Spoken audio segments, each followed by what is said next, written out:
Hello my dear students, welcome back to my channel. Today in this video we are going to learn class 10 English poem to a pair of Sarus cranes question and answers. And this is part 2 of this question and answer sessions. Part 1 we have already discussed in my earlier video, and the explanation of this poem is also done earlier. The link of both the videos will be shared in the description box of this video, so you can go and according to your convenience you can look into it. Okay students, but we'll move towards this session of question and answers. But before that, if you are viewing my video for the first time, do subscribe my channel and hit the bell icon so that you get the notifications of my all the latest upcoming videos, and to watch the video till end. And if you like it, hit the like button and share among your friends too. Okay, students, moving on to your question and answers. This is B main in your textbook, close study, and the heading is read the following extract carefully, discuss in pairs, and then write the answers to the questions given below it. So the first question, which is having 3 sub-questions in it, let's start. A wave of the seas she had never seen came to her from far away and carried her to him. So this is a sentence. In this, the first question is, what does the wave of the seas refer to? So when we read the poem, we come across the sentence that a wave of the sea that the bird had never seen. It came and from far away and carried her to him. Means carried the female bird to the male partner who was already dead. So what is this wave of the seas refer to? Is it actually the wave of seas or something else? So the answer is, it's actually the wave of grief. The grief, the sorrow, the pain, it just came and it took everything from the bird all of a sudden. And due to that grief, due to that loss, due to the sadness, the bird stopped eating and drinking and became very weak. And at last, it was also taken away by the water and it was dead. So it is being said as a wave of grief. It's also that we are using here, the poet has used many figure of speeches, and one of it is exaggeration, that is hyperbole. That's why he has used these things and many different words to refer. So here the answer is a wave of grief. The wave of seas refer to a wave of grief. Okay, means sorrow. Second sub-question, what had not the female bird seen before? What did not the female bird see before, as we read in the sentence? So the answer is, the female bird hadn't known grief or sadness before, because they were a good and a happy pair and they were living together, and she had never experienced or known any loss of the partner. This was for the first time that she was losing something which was very near and dear one to it, and to which she loved a lot, and that was her male partner. So this was for the first time, she was not knowing before. So the answer is, the female bird hadn't known the grief or sadness before. So that is what mentioned here, she had never seen it before. Then, what figure of speech is used in the extract? In this sentence, what is the figure of speech used? So it's personification. What is personification? It's when you give a human quality or a living quality to a non-living thing.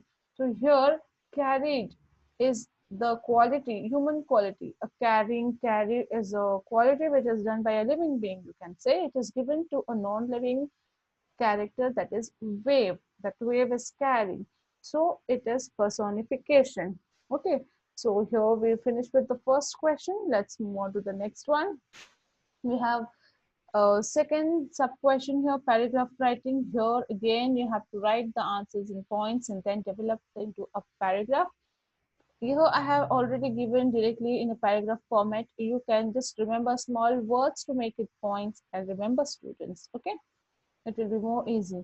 So first one, how is the callousness of a bird's killers brought out in the poem? So how is the cruelty, the you can say the kind of hatred and the kind of offense what they are doing towards the bird? How is it shown here? How the cruelty is shown here? So the answer is, The callousness of the bird killers is brought out in the way the poet describes killing of a male Sarus bird. So here we can come to know the cruelty and um the cruel behavior of these bird killers by the description of the poet. Poet has described the killing of a male Sarus bird in such a manner that we can understand it clearly. See, now he is explaining that it was shot when the bird was trying to pull the reluctant sun out of the water at the rim of the horizon, which was impossible. Means the hunter shot the bird when it was trying to pull its neck and reach the sun.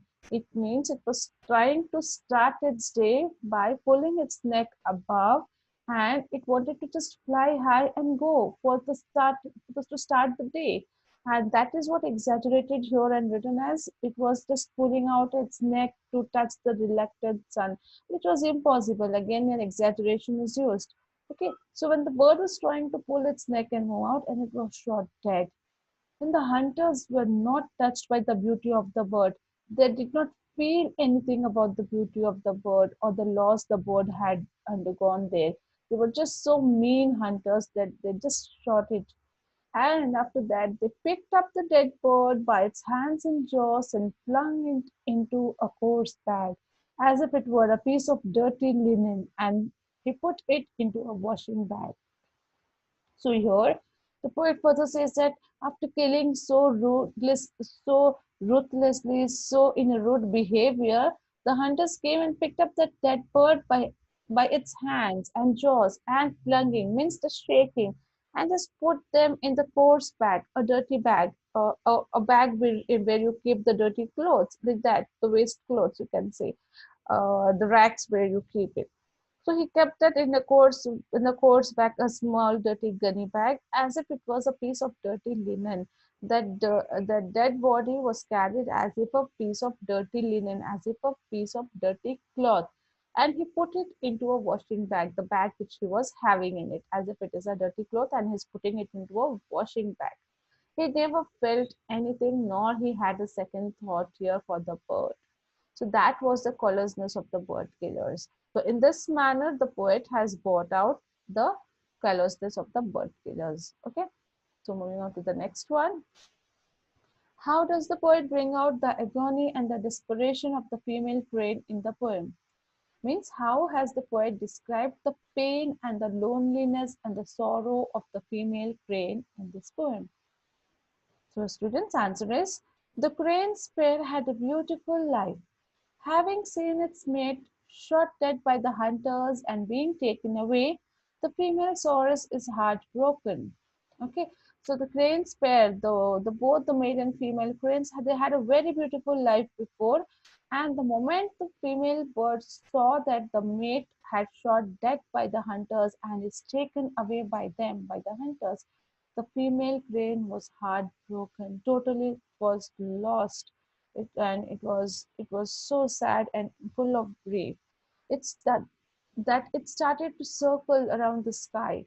The bird circled the sky with grace mourning over the disgraceful end of its partner. Okay, so it started just moving so gracefully, means took round and round and just took the circle of the sky because of mourning. Mourning is showing the sadness. When you're sad, when you're out of grief, sitting out of grief, then it's known as mourning.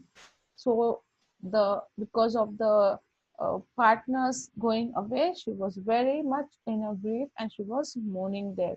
Then after the killers had left the place, the female bird returned to the death scene and kept flying around, waiting for its companion with short and long wails resembling the Morse code. Okay, after the killers moved away from the place, from the death scene, carrying the Saurus crane, the female bird, then she returned to that death scene, the place where he had shot dead, and it kept flying around that place wherever the male bird had been shot, and it started wailing, means making the sorts of sound, crying sound, and it resembles the Morse code. Morse code is nothing but the dotted letters which you use in computers, somewhat like that. So it was just expressing the grief here, the sorrow, the amount of sorrow the bird had. and with her beak she kissed the blood-stained feathers of her mate, which the wind had not yet carried away, and sat down to hatch them in the hope she could bring him back to life. So she was so in such a grief and that she has lost her mind that she started kissing the blood-stained feathers which were there, fallen there, which were just remaining there, which had not flown away with the wind. She sat on that. She collected them. She sat on that blood-stained feathers, and she thought that I'll hatch them, and I hope that the partner will be back again. It will come to life again. Such a state of mind it had been of the bird after losing the partner. And this shows the agony and the despair of the bird. From this word, from this sentence, from this action of the birds, female bird, you can make out how much of agony and despair and sorrow and grief the bird had undergone at that time. Okay, so in this way you can write the answer for this. You can just remember in 2 3 points that how the female bird's life was very good. The after having seen the hunters being hunting or shoot the mate, it was totally heartbroken. It took circles and then it came to the death scene, collected the bloods and feathers and sat on it to hatch and give back the life to the mate. So this shows the agony. So here you can remember in just 4 points, students. Okay. Moving on to the next question. Pick out any two figures of speech used in the poem and explain how they add to the effectiveness of the poem. Okay. So there are many poetic devices which are used, figure of speeches which are used here. In the poem, we have to explain any two of it. We have to pick out any two which has been used in this poem and how they are adding to the effectiveness of the poem, how they are making it more interesting. Okay, so answer is in the first stanza of the poem, it contains hyperbole, which is used to highlight the particular point through exaggeration. Means you have to say more than what happened. You want to highlight it. At that time, you use this hyperbole. The male Sarus crane is shown as if it is starting its neck to pull out the sun from the rim of the horizon, which is an impossible act, yet shows the courage of the crane. Yes, students, here Sarus crane, as I said before, that it was just stretching its neck to pull out and start its day to fly high on the sky. But here the poet has made it in the way that the Sarus crane was trying to touch the sun and the horizon, which was an impossible one act there. So here he has used hyperbole, figure of speech, and that is how he has made the poem. Okay. The second stanza of the poem, it contains the simile, the sentence, the phrase, to lie like a dirty linen. Here you have a poetic device used simile. Okay. The proud, dignified bird was killed and thrown into the washing bag like dirty linen. This reveals the carelessness and the lack of aesthetic sense of hunter. The beautiful bird was just a piece of meat for them. Okay, how the bird was killed, how the cruelty was shown, and there was no sense of humor for the hunter. They did not have any feeling for the birds there, and this beautiful bird was just a piece of meat for the hunters. So when you read this phrase, this line, to lie like a dirty linen, here a comparison is made. A direct comparison is made using the word like. That is why it is simile figure of speech. Students, I hope you all know this. Simile is nothing but direct comparison. Like word is used to compare the dead body of the crane with a dirty linen, right? Dirty linen means dirty cloth. So dead body of crane is compared with the word like to the dirty linen. So direct comparison, it is like a dirty linen. Dead body is like a dirty linen. So here this is simile figure of speech. I hope you understood this, both the figure of speeches and all the question answers, students. So we come to an end of the question answer session of this poem. I hope you understood it and it was informative. If you like this video, do hit the like button. We'll be back soon with more such videos. Thank you.